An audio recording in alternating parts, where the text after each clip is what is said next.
Sulton aka bu yerda bu madrasada Alisher Navoiy o'qigan. Abdurahmon Jomiy o'qib dars bergan bu yerda. Shuning uchun Alisher Navoiy mana shu Samarqandga kelgan paytda 4 yil mana shu madrasada mana shu mudarrislar bilan qo'lidan dars olgan ekan. Bu Alisher Navoiyning haykali deb berib o'tasizlar-ku?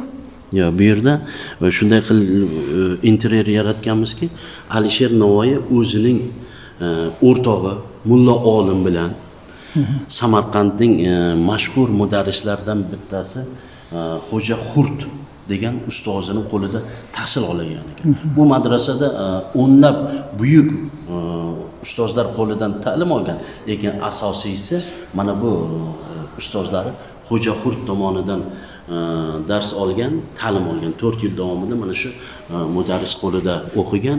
Mana mana bu Alisher Navoiy.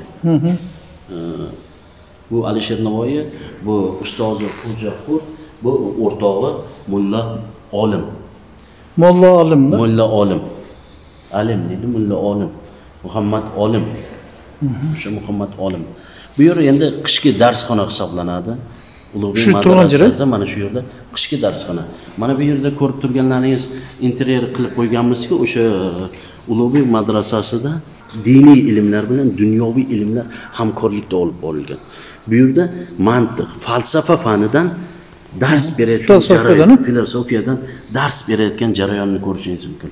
Ustozi talabalarga o'sha savol tashagan diskussiya jarayonini ko'rsatib berganmiz bizlar.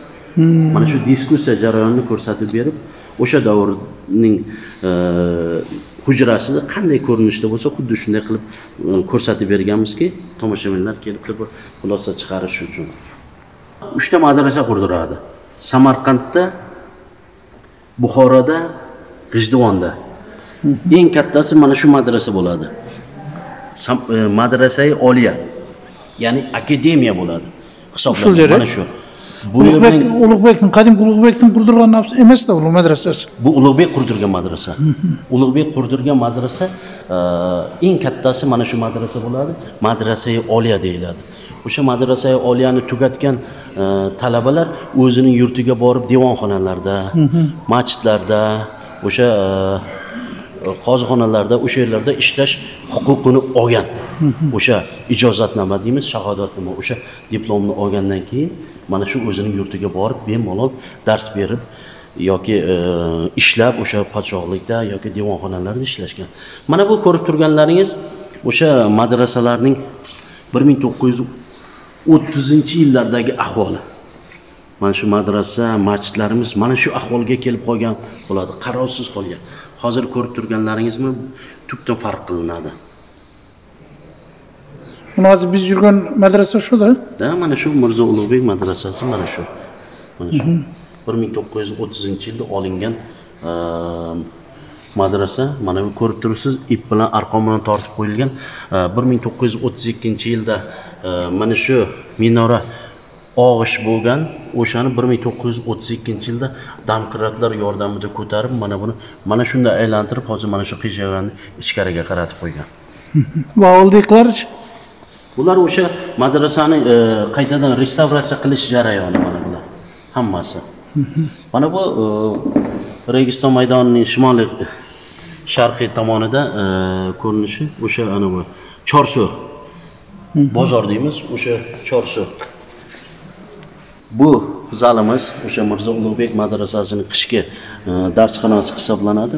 O'sha darsxonada Mirzo Ulug'bekka atab bu yerda kichkinagina ekspozitsiya tashkil qilinganmiz. Bilasizlar, Ulug'bek buyuk astronom, buyuk podshoh, olim odam bo'ladi.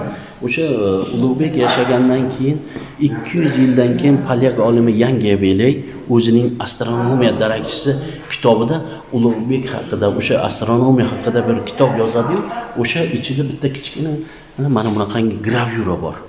O'sha payt ko'p xudolik, ma'budalarga sig'inish davrida o'sha Uraniya, ya'ni quyosh, yulduz, oyning xudosi deydi. O'shani Uraniya bular hayoliy bitta gravyura, rasm chizilgan. O'sha Yangiabeley buyuk olimlarni, buyuk astronom olimlarni bitta ustol atrofida yig'ilish o'tkazyapti. Yig'ilishda Ulug'bekni o'ng qo'liga qo'ygan, Ulug'bekni o'ng qo'liga qo'yib, eng hurmatli yuzasini o'ng qo'liga birinchiga qo'ygan. Qolgan olimlar Ptolemey bor, Richevo bor, Yangiveley hammasi o'sha bitta davrada, bitta ustol atrofida yig'ilish qilyapti ular. O'sha muzokara olib borilayotgan jarayonni ko'rishimiz mumkin. Bu gravyurada Ulug'bek 3-chi bo'lib turibdi. O'sha uchinchisi qaysinisi? Ma'budasi o'ng qo'ldan 3-chisi mana bu Ulug'bek. Tepasiga Ulug'bek deb yozib qo'yilgan. Endi ko'rishingiz mumkin bular Ulug'bek shunaqangi ko'rinishi mumkinmi debdir. Endi Yevropaliklar sharq olimlarini, sharq odamlarini qanaqangi bo'lishini bilmasdan xayoliy Yevropa tipidagi odamlarga o'xshatib rasmni chizib qo'ygan. Bu yerda Ulug'bek bunaqangi bo'lmagan. Endi kitoblarda ko'ramiz, Taras bulvaga o'xshatib qo'ygan. O'shani aytaman. O'sha orqasida har birining shiorlari yozib qo'yilgan. O'sha shiorlarni bizlar o'qitib, tarjimasini qildirdik. O'sha orqasidagi shiori o'z ishimni munosib avlodlarimga qoldirdim. Ulug'bek deb toshga qo'yib qo'ygan orqasiga. O'z ishimni munosib avlodlarimga qoldirdim. Ya'ni bugungi kun avlodini nazarda tutgan desak, adashmagan bo'lamiz. O'sha ekspozitsiya Ulug'bekka atab, Ulug'bekning kraterlariga atalgan lavhalar, fotolavhalar. Mana bu Registon majmuasining maketi. Yana imkoniyati cheklangan odamlar uchun ushlab ko'rib, bemalol ko'rish anonsi.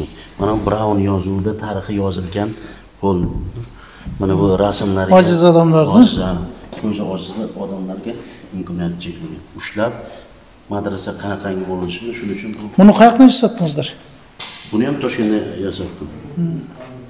Bu kompozitsiya interyer Ulug'bek kompozitsiyasi, ya'ni Ulug'bek buyuk olim, buyuk astronom bo'lgan. Shuning uchun Ulug'bekning shogirdi ham do'sti Ali Qushchi o'ng qo'lida. Talib Qushchi? Ali Qushchi.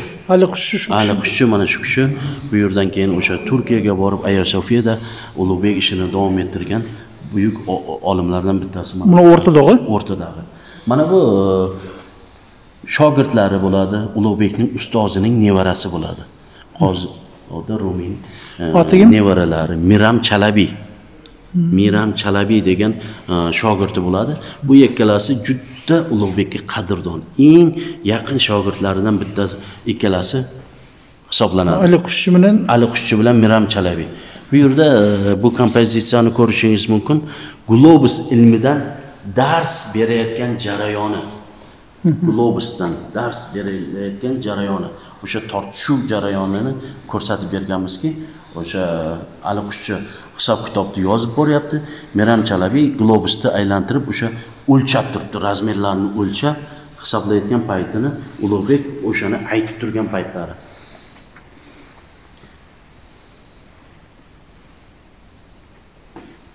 O'rganish maqsadida Amir Temur xilxonasini 1941-yilda ochadi. O'shanda Amir Temur o'g'li va nevaralari hammasi Amir Temur maqbarasiga dafn qilingan. O'sha o'rganish jarayonini ochib, o'sha jarayonida Ulug'bekning o'sha haykalini yasash, o'sha suyaklariga mumlarni yopishtirib, tuzilishini bilish uchun mana shu ahvolda ekanligini biladi. O'sha Ulug'bek Gerasimov tomonidan o'sha haykali yasaladi. O'sha suyakiga, bosh chanog'iga mumlarni yopishtirib, O'zbekiston bilan bog'liq, ya'ni O'zbekiston bilan bog'liq kraterlar qo'yib chiqilgan. Ulug'bek, Al-Beruniy, Avitsina, Al-Farg'oniy, Al-Xorazmiy hammasi O'zbekiston bilan bog'liq kraterlar. O'sha kraterlarga shuning uchun qo'yib qo'yganmizki rasmini. O'zbekiston bilan bog'liq. Avitsina ham, Beruniy ham, Xorazmiy ham, Farg'oniy ham hammasi o'sha osmon koinotdagi kraterlarga o'sha O'zbekiston bilan bog'liq nomlar qo'yilgani uchun. Mana bu yerda Ulug'bekning mashhur kitobini Ziji Jadidi Kurogoni kitobini o'sha Jonas Grims professor o'sha tarjima qilib Yevropaga nashr qilinadi. Ulug'bekning Ziji Jadidi Kurogoni kitobi. Mana Zij kitobining ustuni anavsi muqovasi boshidagi. Bu da 2020 yılı bitib ko'rildi. Ha.